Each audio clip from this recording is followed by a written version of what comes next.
আমরা যতক্ষণ ধরে আমাদের এই প্রতিবাদী মুভমেন্ট চালাচ্ছি, আমার ঠিক জানা নাই কতক্ষণে ফিলিস্তিনিতে কতজন শিশু মারা গিয়েছে, কতজন মানুষকে হত্যা করা হয়েছে, হসপিটালের বেডে কতজন মানুষ বিনা চিকিৎসায় মারা গিয়েছে।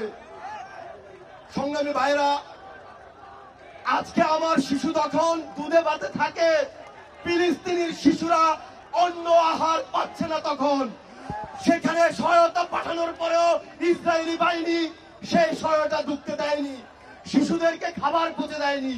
আমরা কখনো যুদ্ধের নীতিতে দেখিনি হসপিটালে বোমা হামলা হয়েছে, সেটিও কিন্তু হয়েছে ফিলিস্তিনিতে।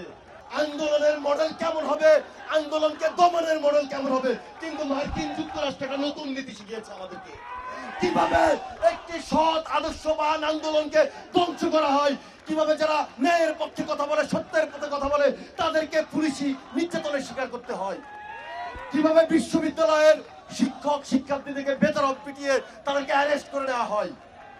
আমিও তো আপনারাও তো, আমরাও তো একজন শিক্ষার্থী।